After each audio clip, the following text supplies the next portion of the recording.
Epidemiology. Epidemiology मतलब world में, पूरे वर्ल्ड में कितने नंबर ऑफ केसेस हुए हैं, ठीक है। तो ये जो आप देख रहे हैं ये है number of cases corona virus के पूरी दुनिया में, और ये फेटेलिटी जो मैंने लिखा है उसका मतलब है कि कितनी मौत हो चुकी है कोरोना वायरस की पूरी दुनिया में, ठीक है, कितनी मौत हुई है। और ये सारा जो स्टैटिस्टिकल डेटा है वो मैंने 2 टाइम जोन्स में लिया है। पहला जो टाइम जोन है वो है 9 मार्च 2020 यानी 9 मार्च 2020, और जो दूसरा टाइम जोन है वो है 5 मई 2020।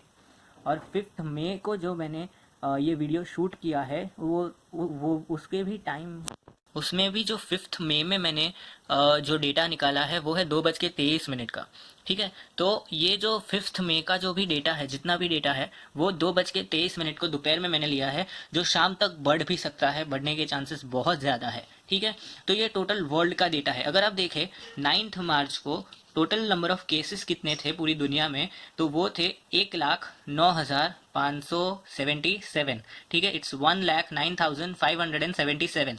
और जितनी डेथ हुई थी वो थी सिर्फ 3,809, यानी 3,809 deaths were there in March first second week, ठीक है।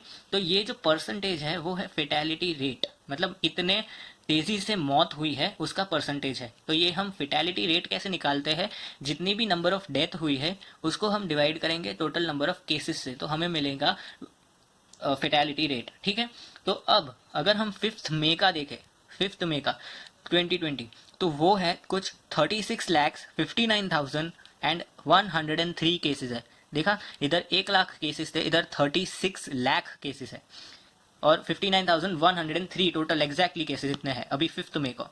और जितनी भी डेथ हुई है ओवरऑल पूरी दुनिया में वो है 2,52,573, इतनी डेथ हुई है पूरी दुनिया में अभी तक 5 मई को, ठीक है। तो ये जो फेटेलिटी रेशियो बनता है वो है 6.9, ठीक है। तो आप देख सकते हैं 1 महीने या 2 महीने अगर हम ले तो 2 महीने में पूरा का पूरा 3 टाइम्स, मोर देन 3 टाइम्स ये फेटेलिटी रेट हो गया है। यानी कि जितनी भी मौतें हुई है वो अगर हम देखें तो 3 गुना से भी ज़्यादा बढ़ गई है, ठीक है। ये 2.8% था और ये 6.9% हो गया है। पर एक चीज़ और जो हम यहाँ पे ऐड कर सकते हैं वो है, ये जितने भी नंबर्स हैं ये सिम्टोमेटिक पेशेंट्स के नंबर्स है। सिम्टोमेटिक पेशेंट्स मतलब जिनमें इजीली सिम्टम्स विजिबल है कि हाँ, पेशेंट को खांसी हो रही है, पेशेंट को सांस लेने में तकलीफ हो रही है, पेशेंट को नाक में से पानी निकल रहा है, बुखार है 100 से ऊपर, 102 से ऊपर, तो ये सब सिम्टम्स है, वो वाले पेशेंट्स है ये। अगर हम इसमें अभी फिलहाल 5 में जितने भी पेशेंट्स आए हैं, नॉन सिम्टोमेटिक पेशेंट्स भी टेस्ट, ब्लड टेस्ट की वजह से जो बाहर आ रहा है कि वो भी पॉजिटिव है फिलहाल, वो अभी अगर सिम्टम्स ना भी दिखा रहे हो तो भी, तो अगर वो नॉन सिम्टोमेटिक पेशेंट्स भी अगर हम ऐड करें तो ये जो 36,59,103 है वो बढ़ेगा, ठीक है। अगर ये बढ़ेगा और डेथ्स तो उतनी ही रहेंगी, तो ये जो रेशियो है पूरा का पूरा वो कम होगा, ठीक है, एक्चुअल में।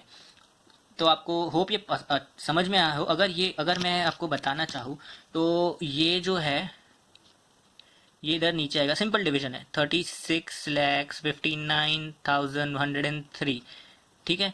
और उसको हमें 252 ये न्यूमरेटर होगा, ठीक है, 252,573। तो इन दोनों को ऐसे हम डिवाइड करेंगे तो जो रेशियो आ रहा है वो है 6.9% का, ठीक है। ऐसे हम फेटेलिटी रेशियो काउंट करते हैं, मेजर करते हैं, कैलकुलेट करते हैं, ठीक है। तो अगर ये ऑब्वियस है कि ये डिनोमिनेटर बढ़ेगा तो ऑब्वियसली जो ये रेशियो है वो कम होगा, ठीक है।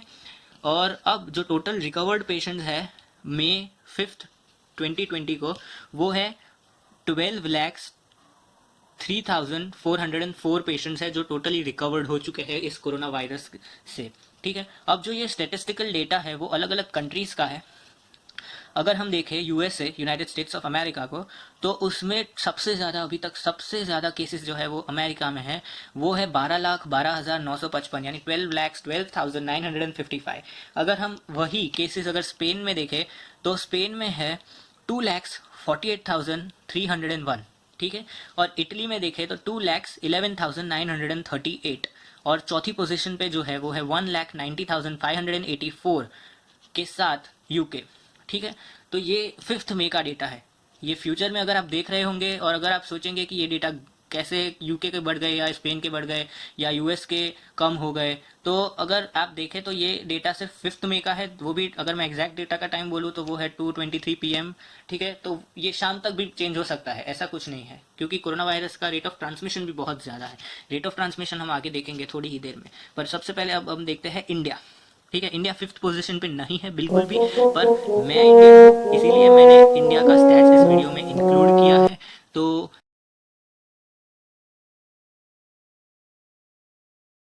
ये जो स्टैट्स है वो है total number of cases in India, वो 5th मई को है 46,433, और जितनी भी डेथ हुई है वो है 1568, यानी 1568 डेथ हुई है, और टोटल रिकवर्ड पेशेंट्स है 12,727, मतलब 12,727। ठीक है, इतने पेशेंट्स रिकवर हुए। अगर आप देखें तो comparatively other countries, in comparison to other countries, मतलब बाकी की कंट्रीज से इंडिया का केस, नंबर ऑफ केसेस जो है कोरोना वायरस के वो बहुत कम है। पर इसका मतलब ये नहीं कि इंडिया पूरी तरह सेफ है। इंडिया में अभी फैल रहा है कोरोना वायरस, और बहुत ही तेजी से फैल रहा है। अगर आप शाम को देखेंगे तो ये rate cases, number of cases बहुत ज़्यादा बढ़ सकते हैं। ठीक है, 1000-2000 इजीली बढ़ सकते हैं। ठीक है, तो अभी फिलहाल तो अभी ये नंबर है इस वीडियो में 5th मई को 46,433। ठीक है, अब आगे मैंने आपको अभी पहले कहा कि rate of transmission corona virus का बहुत ही ज़्यादा है। तो एक्चुअल में रेट ऑफ ट्रांसमिशन होता क्या है? रेट ऑफ ट्रांसमिशन यानी कि कितनी तेज़ी से कोरोना वायरस फैलता है। ठीक है, उसकी स्पीड क्या है एक इंसान से दूसरे इंसान तक पहुंचने के लिए।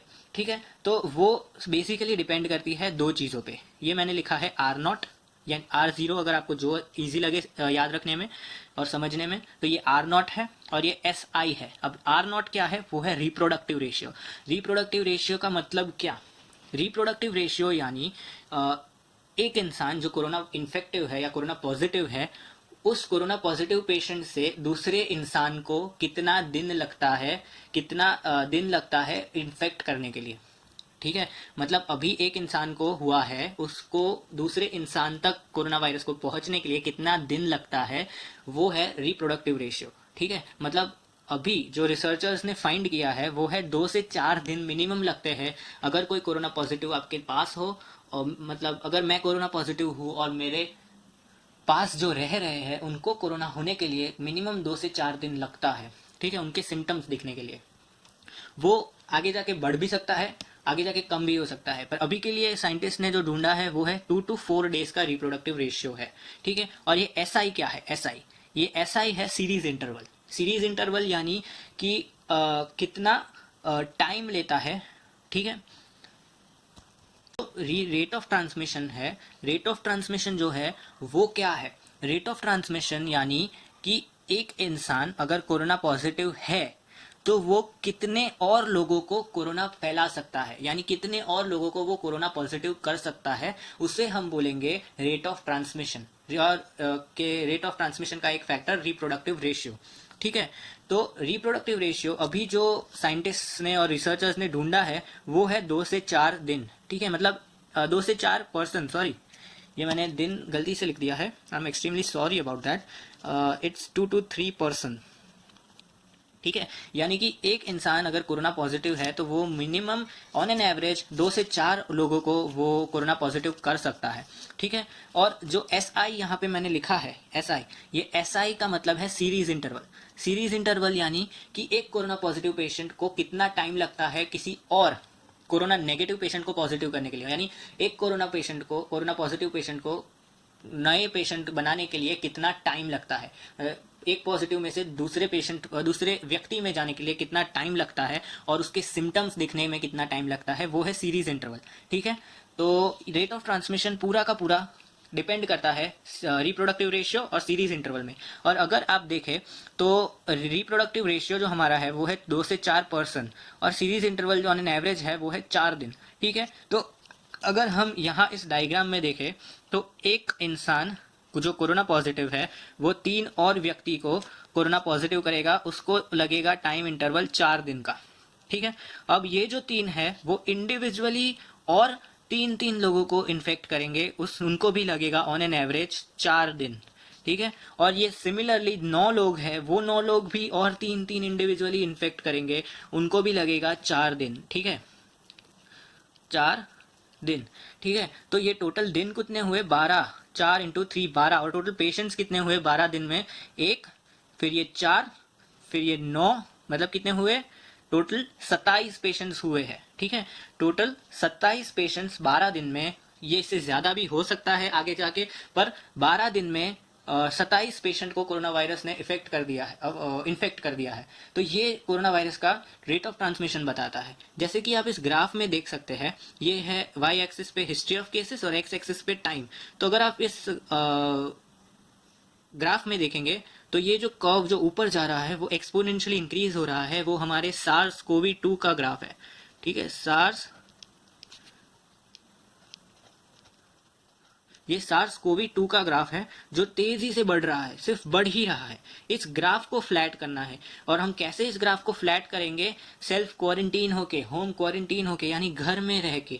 घर में अगर हम हैं तो हम सुरक्षित है, और भीड़ वाली जगहों पे जाना रोकेंगे, जितना हो सके उतना कम करेंगे, तो हम कोरोना वायरस के जो रेट ऑफ ट्रांसमिशन है उसे कम कर सकते हैं, और उसकी वजह से ये जो ग्राफ है वो फ्लैट होना शुरू हो जाएगा, ठीक है। और ये जो मैंने ग्रीन वाला लाइन लिखा ड्रॉ किया है, वो है इन्फ्लुएंजा का लाइन है, सिर्फ कंपेयर करने के लिए, क्योंकि इन्फ्लुएंजा का जो रेट ऑफ ट्रांसमिशन था वो था एक या 2%, मैक्सिमम 1 या 2% को वो इन्फेक्ट कर सकता था। पर यहाँ पे अगर हम कोरोना वायरस का देखें तो वो है 2 से 4%, यानी सीधा ट्रिपल और डबल या ट्रिपल हो गया है, ठीक है।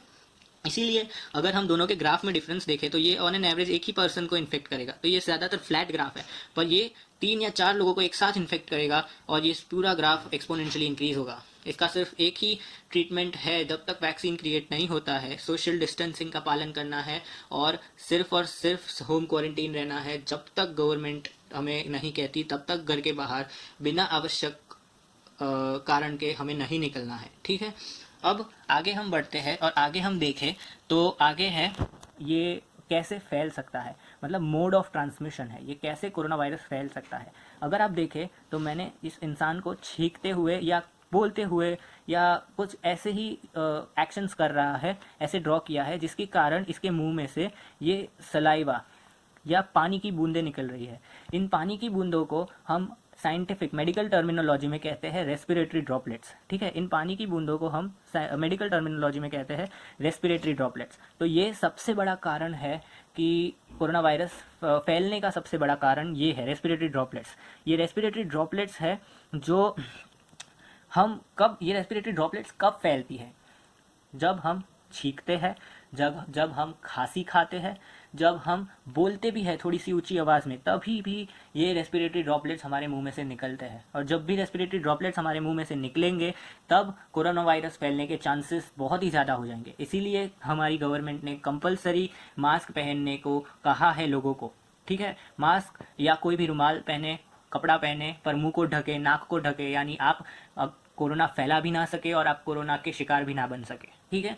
अब जो ये रेस्पिरेटरी ड्रॉपलेट्स है ये इतने इंपॉर्टेंट क्यों है, क्योंकि रेस्पिरेटरी ड्रॉपलेट्स है इनका जो है ऐसे फैक्टर्स है कि कोरोना वायरस इन ड्रॉपलेट्स में 6 फीट तक ट्रैवल कर सकता है, ठीक है। 6 फीट तक ट्रैवल मिनिमम कर सकता है, ठीक है।